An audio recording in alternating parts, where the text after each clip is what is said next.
구약 479쪽 사무엘하 12장입니다.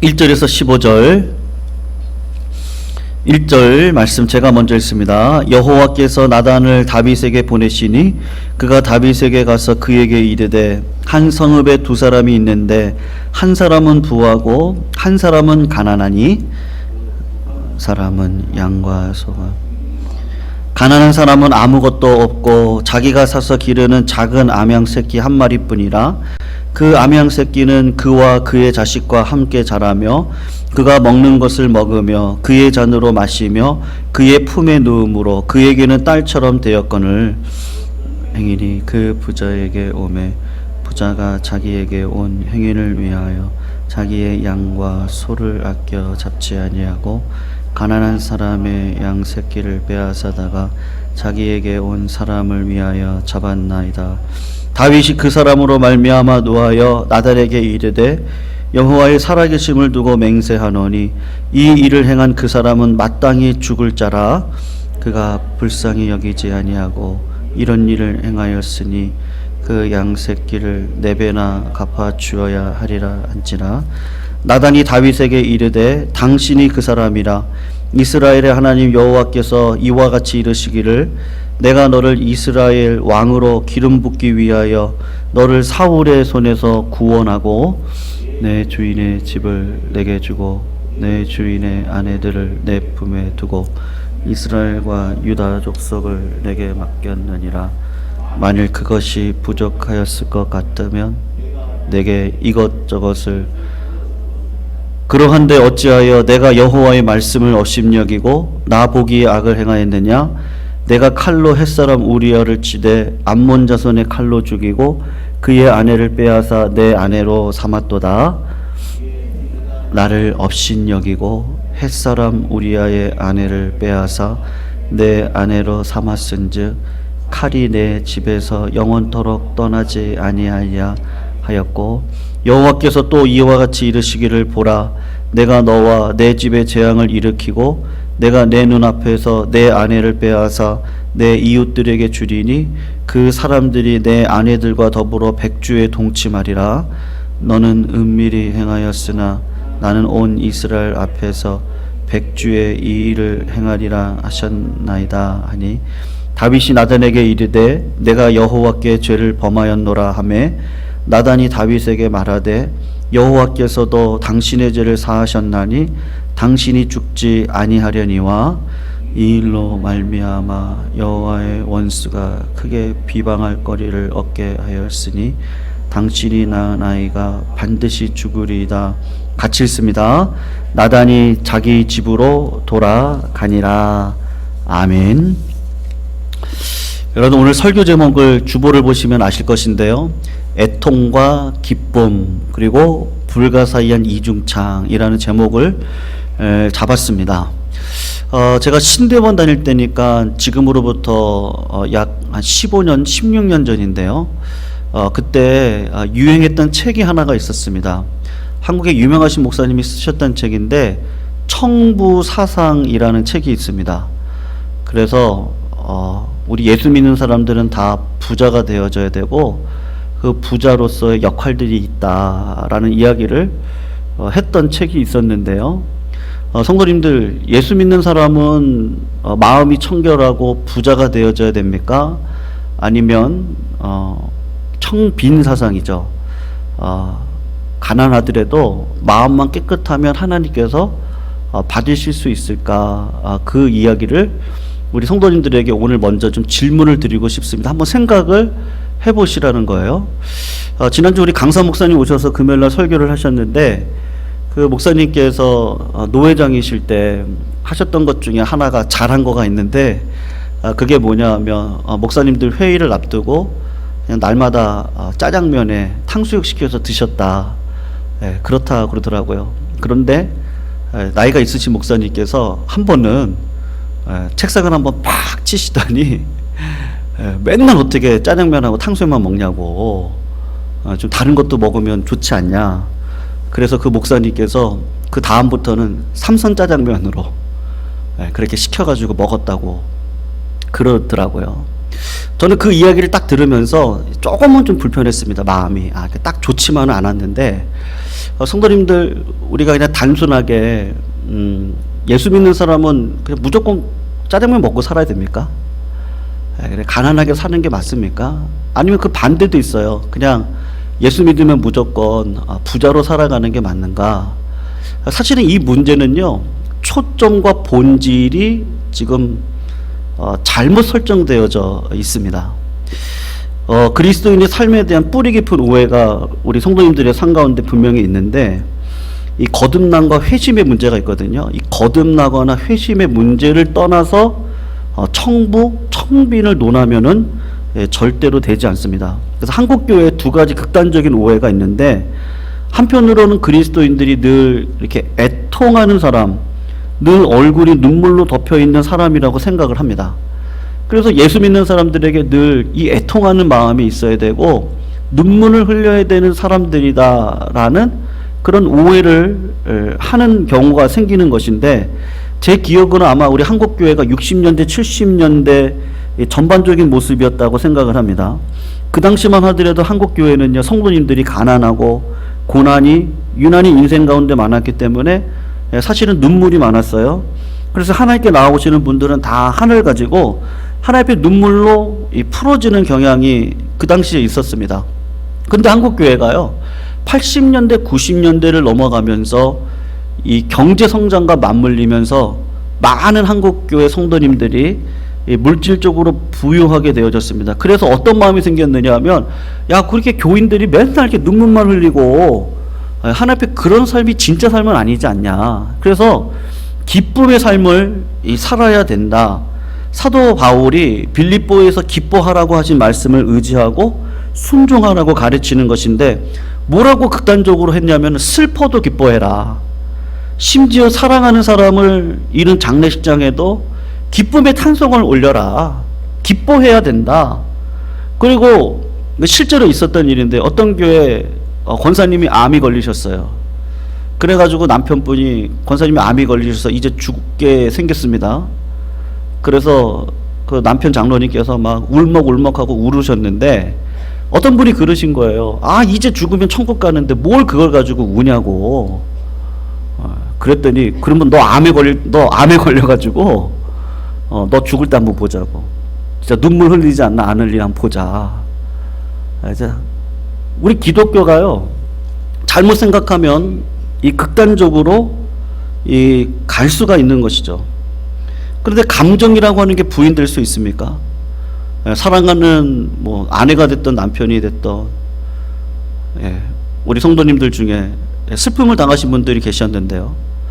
그럴 때 그냥 눈물 흘리지 말고요, 이제 하나님 앞에 갔으니까 기뻐해야 됩니까? 그러니까 이런 문제들이 우리 가운데 사실은 있는 것이죠. 그래서 오늘 본문을 보시면 그것에 대한 이야기를 정확하게 오늘 본문이 하고 있는데, 여러분, 그리스도인의 삶이라는 게 무엇일까? 슬픔과 기쁨이죠. 애통과 기쁨, 이것이 혼재되어져 있습니다. 이거 불가사의하게 이중창이 되어지는데 화음이 완벽하게 이루어지는 거예요. 그래서 기독교인의 삶에 기쁨만 있습니까? 그렇지 않잖아요. 슬픔도 있어요. 한숨도 있습니다. 때로는 어려움도 있고 낙심도 있지만 또 하나님께서 그 길을 피할 길을 주셔서 기쁨도 주시거든요. 그럼 기쁨만 있습니까? 할 때 또 어려운 일들이 벌어지는 것이죠. 그래서 우리 인생을 다 이해할 수 없는데, 분명한 것이 무엇이냐 하면 그리스도인의 삶에는 슬픔도 있고, 그러나 그 슬픔이 언제나 무엇에 삼켜지느냐 하면 기쁨이라고 하는 이 은혜에 삼켜지는 그런 인생의 형국이 우리 그리스도인의 삶이다라고 말할 수가 있는 것이죠. 이거를 모르면 우리 기독교 한국교회는 왜곡된 기쁨으로 빠지게 되어지는데요. 저희도 그런 실수를 제가 한번 범했던 적이 있었는데, 약 15년 전에 인천에 있는 교회를 섬겼던 적이 있었습니다. 그 교회가 이제 막 700에서 1000명을 넘어가는 그 사이에 있었던 교회였었는데요. 그때 사회적으로 어떤 일이 있었느냐면 주 5일 근무제가 시작이 되어졌습니다. 그러니까 인천 지역은 잘 사는 지역이 아니기 때문에 교회에서 우리 교육자들이 모여가지고 고민을 한 거죠. 어떤 고민을 했냐면 주 5일 근무가 되어지면 분명히 토요일 날 우리 성도님들이 여행 가는 것도 날마다 가지 못하잖아요. 매주 가지는 못할 거고. 그러면 교회에서 어떻게 할까? 어떻게 세상의 기쁨을 쫓지 않고 교회에서 하나님이 주시는 기쁨으로 끌어갈 수 있을까를 고민하다가 했던 것이 무엇이냐 하면 금요 기도회 때 6개월 동안 했습니다. 매 금요 기도회 때마다요 성악가를 모시기도 하고, 그러니까 문화 축제를 벌인 거예요. 금요일 날 문화 축제를 한 거죠. 그래서 예산을 그때 크게 잡았어요. 뭐 옹기장이 같은 팀이 오면은 100만 원씩 줘야 됐거든요. 그리고 아주 유명한 분들 다 불렀습니다. 그때 6개월 동안 불렀으니까요. 뭐 파워 코리아, 옹기장이 15년 전이니까 그때 유명한 워십 팀도 부르고, 또 뭐 송정인 사모님 같은 그런 분들도 부르고, 하여튼 많이 불렀어요. 그래서 뭐 사례비를 30만 원, 50만 원, 100만 원 그렇게 해서 6개월을 했는데요. 성도님들 6개월이 딱 지나고 난 다음에 성도님들이 교육자한테 와가지고 했던 말이 뭔지 아십니까? 뭐라고 했을까요? 참 그 말이 인상적이었는데, 6개월이 딱 지나고 난 다음에 성도님들이 오셔가지고 우리 이제 기도했으면 좋겠다고. 그냥 말씀 듣고 기도했으면 좋겠다. 네. 교회가 그 세상에 어떤 기쁨을 주고자 뭐 성악가도 부르고 막 했었습니다. 근데 성도님들이 결국은 마음의 안식과 위로를 누리는 건 무엇이냐 하면 그게 나쁘다는 거 아니에요. 할 수 있으면 하면 좋죠. 근데 6개월 동안 연속으로 한번 해보니까 성도님들이 막 음악도 좋고 다 좋은데 기도하는 게 갈급한 거예요. 기도하는 게. 말씀을 듣고 기도하는 그 기쁨이 진짜 기쁨이라는 걸 그때 성도님들이 얘기를 해주셨는데, 그렇구나. 우리 교육자들이 고민해서 했던 부분이었는데요. 그렇더라고요. 그러니까 예배도 설교도 그 모든 것들이 다 진짜 기쁨을 하나님께서 주길 원하는 그 근저에 그 반석 대신 예수 그리스도가 있는데, 그런 것들을 모르고 그냥 우리는 슬픔이 없어야 돼. 그리고 기쁨만 추구해야 돼. 그리고 기쁨만 추구하다 보면 우리 실제 인생은 그렇지 않잖아요. 슬픔이 분명히 있잖아요. 그거를 인정하고 우리가 늘 어떻게 다 풍족할 수 있습니까? 그렇지 않을 때도 있습니다. 물질이 풍족하면 마음이 풍족하지 않을 때도 있거든요. 그리고 늘 가난하게 살아야 됩니까? 그렇지도 않아요. 문제의 핵심은 가난하냐 부자냐도 아니에요. 슬프냐 기쁨이냐도 아니고, 오늘 본문에서 꼭 해주고 싶은 이야기가 있는데, 기독교인들은 슬픔도 있습니다. 근데 뭐도 있어요? 감사도 있어요.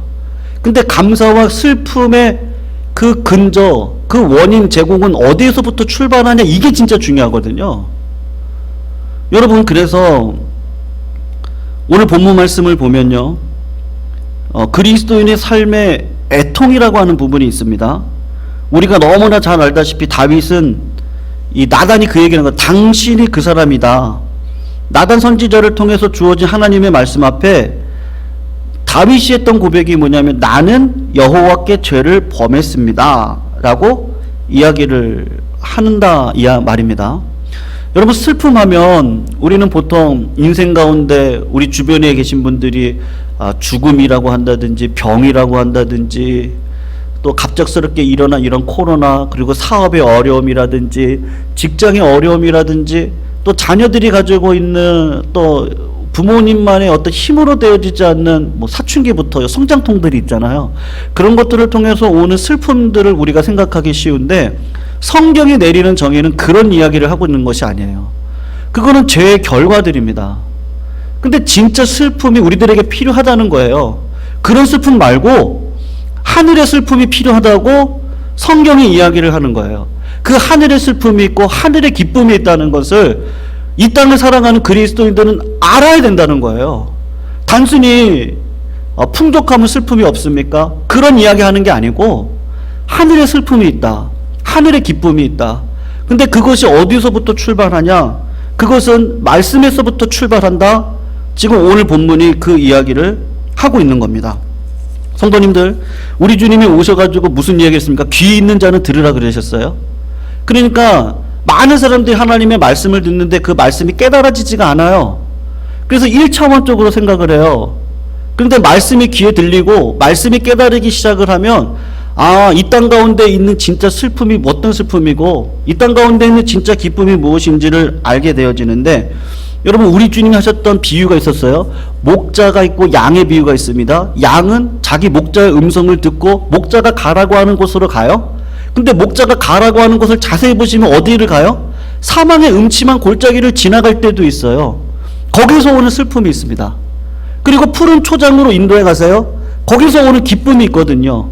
그러니까 중요한 건 뭐예요? 슬픔과 기쁨이 있는데 슬픔과 기쁨은 누구로부터 와요? 목자가 나를 인생을 끌어갈 때 그 삶 속의 여정 가운데 있는 거거든요. 그러니까 하나님께서 말씀하세요. 그 말씀이 첫 번째로 확인해야 될 게 내 귀에 들리느냐? 하나님께서 나에게 뭐라고 말씀하실 때 그것이 내 삶에 오늘도 적용되어서 살아가고 있느냐? 거기서부터 출발이 되어지는 것이죠. 여러분 다윗도 마찬가지입니다. 다윗이 죄를 범했습니다. 나단 선지자를 통해서 전해주시는 말씀을 들었는데, 여러분 나단이 뭐라고 이야기를 했느냐 하면 이스라엘 하나님 여호와께서 이처럼 이르시기를, 하나님의 말씀을 대언을 합니다. 근데 말하는 사람은 누구냐면 나단 선지자예요. 그리고서는 나단 선지자가 뭐라고 이야기하냐면 당신이 그 사람입니다. 가난한 사람의 양을 빼앗아다가 자기 친구에게 접대했던 그 사람 반드시 죽어야 된다 그랬는데 그 사람이 바로 당신입니다 라고 이야기를 했을 때 다윗이 어떻게 하죠? 나단 선지자의 말로 그 말을 듣지 않고 하나님의 말씀으로 들었어요. 말씀으로 듣고 난 다음에 증거가 뭐죠? 다윗에게 어떤 마음이 생겼어요? 애통하는 마음이 생겼거든요. 슬퍼하는 마음이 생겼습니다. 그러니까 하나님께서 원하시는 그 슬픔, 인정하시는 슬픔은 뭐예요? 이 땅 가운데 고난 가운데 있었던 그 모든 것들을 가지고 눈물 흘리고 슬퍼하는 것, 그것도 슬픔 맞아요. 근데 하나님께서 진짜 원하시는 슬픔은 무엇이냐면 말씀이 나를 칠 때 내 마음속에 애통하는 마음이 생기는 그것이 진짜 슬픔인데, 그 슬픔이 어떤 방식으로 우리들에게 도달하느냐 하면 두 가지 방식으로 도달을 하거든요. 하나님께서 말씀을 통해서 하나님이 어떤 분인지를 보여줘요. 근데 그 하나님이 빛 대신 말씀으로 나에게 다가오시거든요.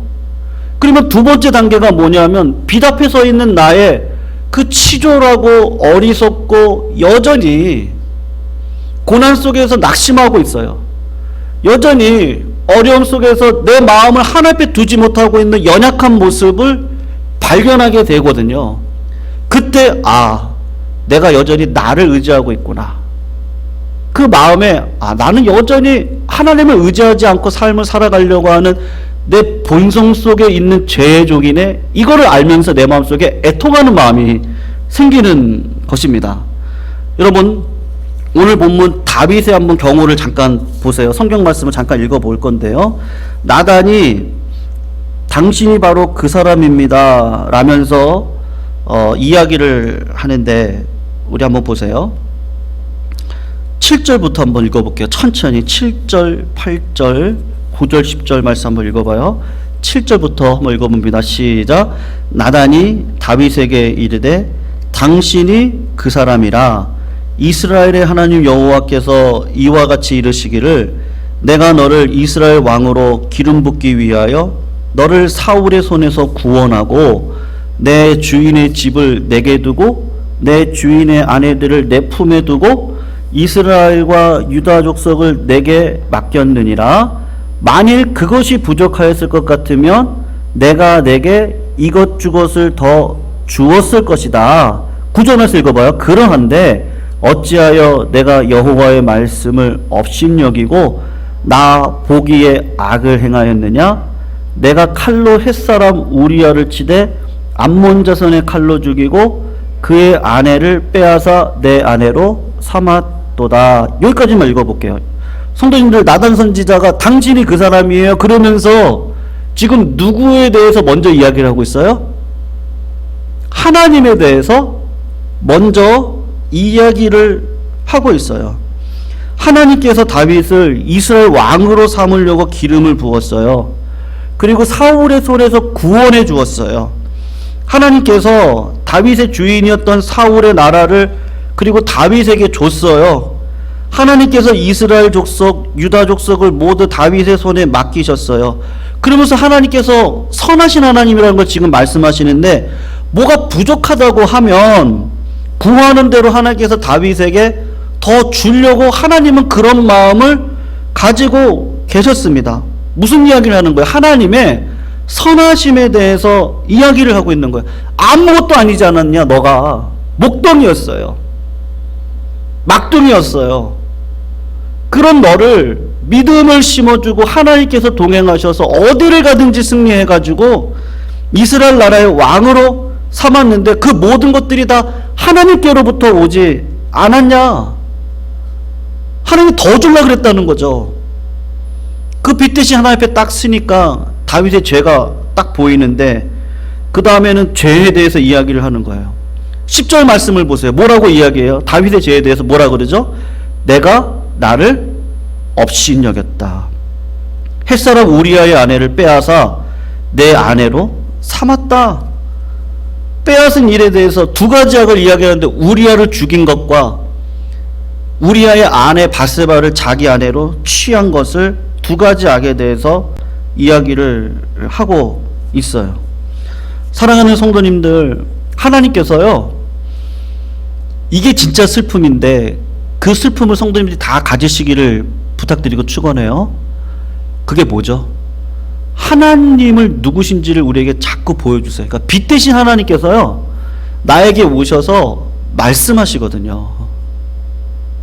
나의 연약한 부분들을 때로는 폭로시킬 때도 있고요, 교만한 부분들이 깎아나가지도록 얘기하실 때도 있어요.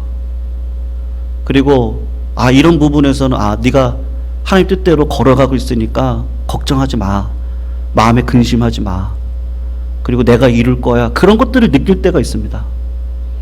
그러니까 말씀하시거든요.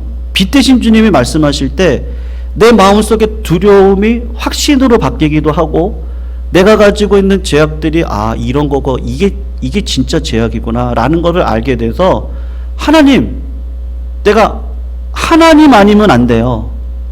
야곱이 약복강 나루토에서요, 자기가 노력을 해서 벌었던 수많은 돈이 있었어요.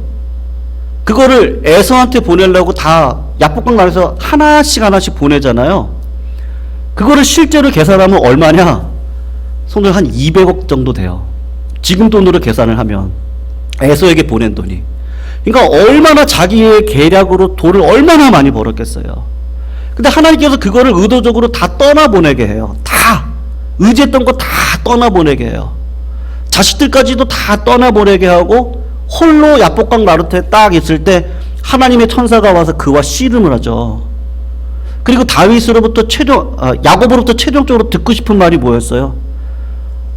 환도뼈를 딱 치고 나 이제 지나간다, 나 간다 그러거든요. 성경에 보면 지나간다라고 하는 표현이 있는데, 거기에서도 지나간다, 간다고 나오는데 원어로 보면 지나간다예요. 제자들이 배 위에 타고 갈릴리 바다를 지나갈 때 막 바람이 불잖아요. 그때 예수님께서 어떻게 한다 그러죠? 지나간다라고 하는 표현을 쓰거든요. 이 지나간다는 표현은요, 나 이제 너랑 상관없어, 넌 내 자녀가 아니야, 그 표현이거든요. 그러니까 야곱이, 제자들이 그 표현을 딱 들었을 때 하나님 앞에 나서 간구를 하는 거예요. 하나님, 저 복 주시지 않으면 저는 살아갈 수 없어요. 그러니까 애통한 마음이 되도록 하나님께서 삶을 하나하나 다 띄어내신 거예요. 야곱의 삶을 다 띄어내시고, 그 마음속에 하나님 아니면 안 된다는 애통하는 마음을 갖게 하시고, 그리고 하나님 바짓고랭이 붙들고 하나님 나 복 달라고.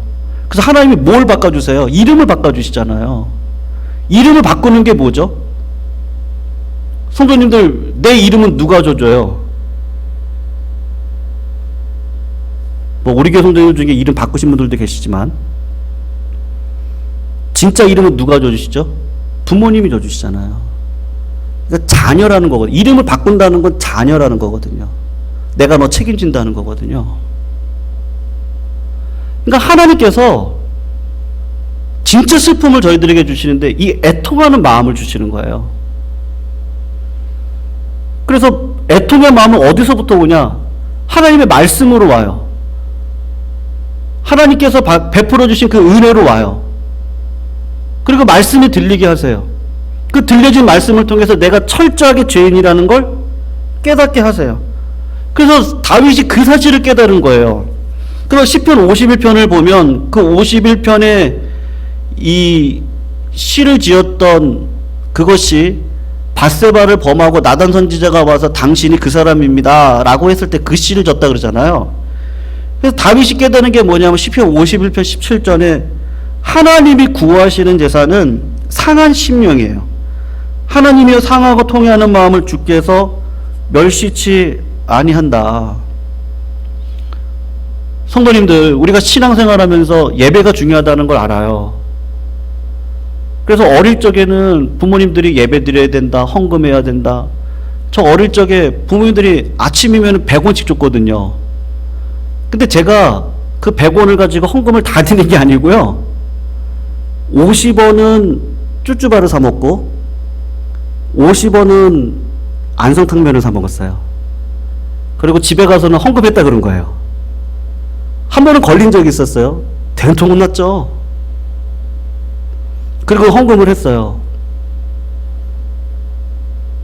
근데 시간이 가면서 예배를 드리는 거, 헌금을 하는 거, 이것도 중요한데 왜 이렇게 헌금을 하라고 했을까? 마음이 더 중요한 거구나. 이제 그거를 알게 되잖아요. 그러니까 예배를 드릴 때 우리의 마음을 드립니다. 그러니까 다윗이 깨달은 게 죄를 지고도 아기를 낳으려면요 9개월하고 2주가 정확히 지나야지 아들이 태어나는데, 그때까지 다윗이 했던 일이 뭐죠? 똑같이 예배 드렸을 거예요. 똑같이 제사 드렸을 거고 똑같이 기도했을 거예요. 근데 그때도 다윗은 내가 죄인인 줄 몰랐던 거예요. 근데 하나님께서 마음을 깨닫게 하셔서 애통한 마음을 주게 하시는 것이거든요. 그래서 마음이 더 중요하구나. 하나님께서 원하시는 것은 예배가 중요하지 않다는 게 아니고 헌금이 중요하지 않다는 것이 아니라 그 모든 것에 내 마음이 들어가야 되는데, 그 마음이 뭐냐면 애통하는 마음인데 상한 심령이다. 하나님만이 나에게 진짜 위로를 줄 수 있다. 그것을 깨닫게 하시려고 하나님께서 우리들에게 오늘도 찾아오셔서 말씀하시는 거거든요. 그러니까 구원받은 자녀의 본성이 뭐냐? 여러분, 구원받는 자녀의 본성이 있어요. 그게 뭐냐면 날마다 죄와 싸워요. 믿으시죠? 구원받은 백성의 특징은요, 날마다 죄와 싸우고 있어요. 그리고 날마다 죄를 애통하고 있어요.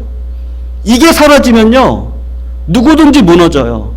아무리 몇만 명의 교회를 이루는 분이라고 할지라도, 아무리 은사가 뛰어난 목사님이라고 할지라도, 아무리 30년 50년 신앙생활을 해왔다 할지라도 이거를 잃어버리는 순간 신자된 그 감격을 잃어버리게 되죠.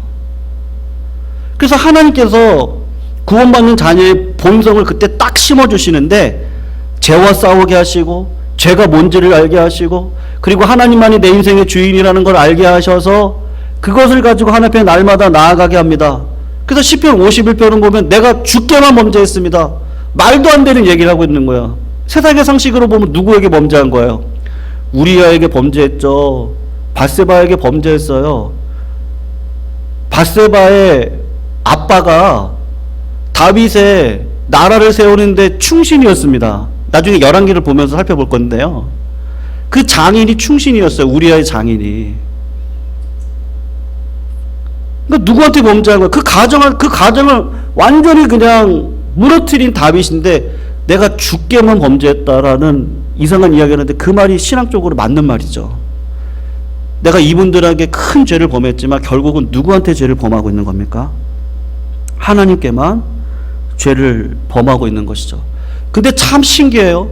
이 과정을 거쳐야 진짜 기쁨이 무엇인지를 알게 되는데, 성도님들, 애통하는 자는 복이 있나니, 그 다음에 주님이 하신 말씀이 뭐죠? 저가 뭘 받는다 그래요?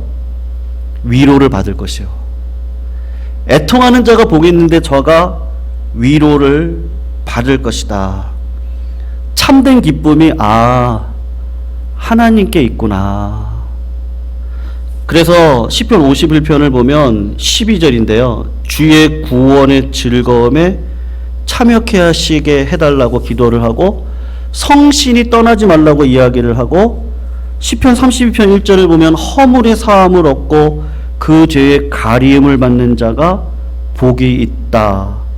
그리고 사도 바울이 로마서 7장 말미 그 깊은 죄로 인한 고통 속에서 가진 번민을 로마서 8장 1절에서 해결을 하는데 그러므로 예수 그리스도 안에 있는 자에게는 결코 정죄함이 없다.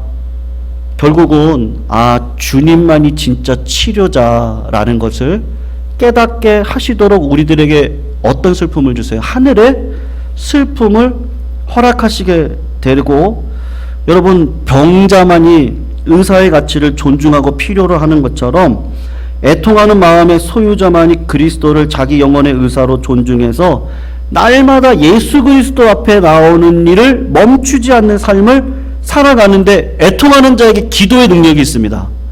애통하는 자에게 찬양의 능력이 있고, 애통하는 자에게 삶의 헌신과 봉사의 능력이 있고, 애통하는 자에게 물질의 능력이 있어요. 애통하는 자에게 예배의 능력이 있습니다. 성도님들, 그래서 목사님들 짜장면 먹고만 살아야 됩니까? 지금 그 얘기 하려는 게 아니에요. 부할 때도 있어요. 가난할 때도 있어요. 근데 하나님께서 부할 때는요, 성도님 즐기세요. 근데 하나님께서 말씀하실 때가 있죠. 그 부함을 가지고 내 유익을 위해 살지 말고 주의 나라와 영광을 위해서 살아라. 하나님 말씀하시면 순종하면 돼요. 하나님께서 맨날 짜장면만 먹어라 그러겠습니까? 맛있는 거 먹을 때도 있어요. 그 맛있는 거 먹으면서 내가 이런 사람이고 이런 대접 받아야지, 그러면 나쁜 놈이죠, 하나님 앞에. 저는 예수 아니면 살아갈 수 없는데 예수님이 그렇게 환경을 만들어 주시면 거기서 자족하면서 맛있게 먹으면 되는 거죠. 가난을 주셨어요. 어려움을 주셨어요. 분명히 하나님의 선한 계획 가운데 있는 거예요. 그걸 알면 하나님의 뜻이 분명히 있을 거야. 그 슬픔이 있는데 그 슬픔을 뭐로 덮어버리는 거예요? 하늘의 기쁨으로. 예수 그리스도의 십자가를 바라보면요, 난 하나님의 자녀잖아요. 하나님 나를 이렇게 두실 리가 없어요. 분명히 하나님의 계획이 있거든요. 그걸 아니까 그 은혜가 뒤엎어가지고 내 삶 가운데 내가 어떻게 삶을 살아야 할지를 생각을 하고, 진짜 애통하는 자가 자기 부인할 수 있는 능력이 생기는 겁니다. 그러니까 청부사상, 청빈사상은요, 어떻게 보면 인간적인 생각이에요. 성도님, 작은 교회는 하나님의 능력이 없습니까? 큰 교회만 하나님의 능력이 있나요? 성도님들, 큰 교회만 문제가 있고 작은 교회는 문제가 없고 사랑이 막 넘쳐납니까? 교회가 크든 작든 상관없어요. 내가 부유하든 부족하든 상관없어요. 하나님께서 원하시는 건 먹을 거, 입을 거, 마실 거 염려하지 말고 주의 나라와 의를 구하는 삶을 살아가면 금세와 내세에게 복을 주실 게 분명해요. 근데 오늘 하루를 내가 믿음으로 살아가는데 그 믿음으로 살아갈 수 있는 근거가 뭐예요? 우리 주님께서 애통하는 마음을 주시는 거예요. 내 힘으로 살아갈 수 없다는 걸 알게 하시고 늘 죄가 있다는 걸 알게 하셔서 죄와 싸우는 인생을 살아가도록 하실 때 신기하게도 하늘의 위로가 있어요. 우리 성도님들 가운데 자녀를 먼저 보내신 성도님들도 계세요. 신방 때 그런 얘기를 들으면 참 마음이 이렇게 좋지 않죠. 네, 배우자를 먼저 보내신 분들도 계시고 슬픕니다. 아들을 불행하게 이겼던 우리 집사님 한번 가정댁을 방문했는데, 작년 대신방 때죠. 사진이, 그러니까 군대 사진이 이렇게 걸려 있더라고요. 그러나 가가지고 말씀이 바뀌었어요. 욥의 본문으로 딱 바뀌더라고요. 그것을 이렇게 보는데 본능적으로 말씀 본문이 바꿔서 그것에 대해서 이야기를 이렇게 했는데, 그냥 계속해서 말씀을 전하는데 처음부터 끝까지 계속해서 울고 계시더라고요. 우리 성도님께서 우세요. 계속 우시고. 슬프죠. 그게 인간의 인지상정 아닙니까? 부모님으로서 내 자식을 먼저 보낸다는 그 슬픔만큼 큰 게 어디 있어요? 근데 하늘의 기쁨이 있으니까 기뻐하세요. 걱정하지 마세요. 그건 억지입니다. 그건 신앙이 아니죠. 우리 삶 가운데 어려움들이 있습니다. 근데 그 어려움을 통해서 하나님은요, 믿는 자의 본성이 예수를 보게 하죠. 제가 이전 교회에서요, 젊은 집사님의 아드님이 오토바이를 타다가 불의의 사고로 이렇게 됐어요. 네. 그분이 새벽에 오셨어요. 그 한 3개월 지났을 때요. 3개월 정도 지났을 때. 근데 그때 제가 말씀을 전하면서 찬양을 뭘 했냐면, 이 세상에 근심된 일이 많고, 제가 왜 그 찬양을 미리 골랐는지 모르겠어요. 그 성도에 오실 거는 생각도 못했지만, 그걸 부르는데, 성도님이 그냥 이렇게 우시는데 마음이 너무너무너무 안 좋더라고요. 근데 그 세월을 지나가야 되는 거죠.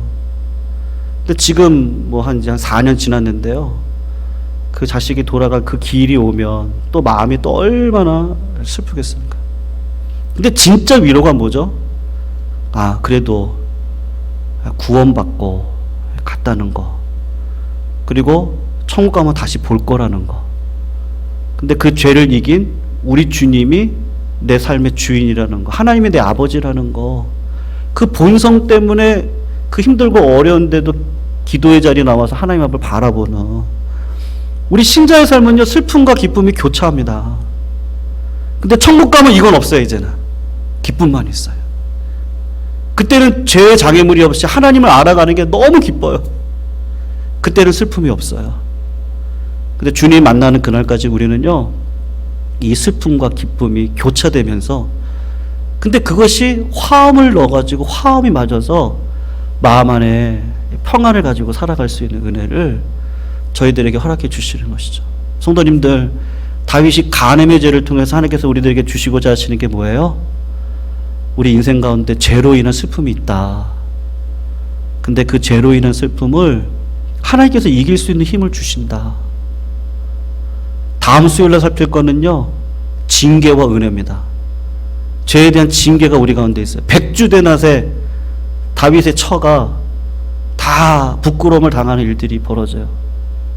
하나님께서 우리 가운데 심판과 같은 일들이 있습니다. 근데 그 심판과 은혜가 화음을 잃어가면서 우리의 삶에 하나님께서 이끌어 가신 삶을 다음 주 수요일날로 저희들이 보도록 하겠습니다. 성도님들, 오늘도 우리의 삶 속에 슬픔이 있습니다. 육신의 어려움이 있잖아요. 성도님들 안 아팠으면 좋겠는데 또 이 아픔 때문에 우리가 한숨 짓는 때가 있습니다. 내 삶 가운데 이런 일이 없었으면 좋겠는데 어려움들이 있죠. 근데 그 어려움들조차도 하나님께서 우리를 기쁨으로 채워가시려고 하는 그냥 수단일 뿐이지 반드시 지나갈 줄로 믿습니다. 지나갑니다. 우린 지나가고 주님 만날 거예요. 그러나 그 슬픔까지도 은혜의 큰 울타리 안에 다 집어넣으셔서 슬픔을 감사로 바꿀 수 있는 그 진짜 능력을 우리 성도님들 소유하시기를 주님의 이름으로 축원하고 부탁드립니다. 그리고 하나님의 이름을 부르시고 하나님 앞에 한숨 지으셔도 됩니다. 우셔도 되고요. 그걸 하나님께서 가장 원하시는 거죠. 자녀가 하나님 앞에 와서 울죠. 누가 옵니까? 그래서 있는 감정 그대로 다 하나님 앞에 다 올려드리시되 분노까지도 올려드리시기 바랍니다. 하나님께만. 그 분노를 자녀를 향해서 우리가 연약해서 그럴 때가 있지만 그런 일들은 되도록 다 줄이시고 하나님께만 그 분노와 슬픔을 다 올려드리시면 하나님께서 그거를 다 은혜로 다 바꿔주시는 그 능력의 역사가 기도 가운데 반드시 있는 줄로 압니다. 그 은혜를 경험하면서 살아가시는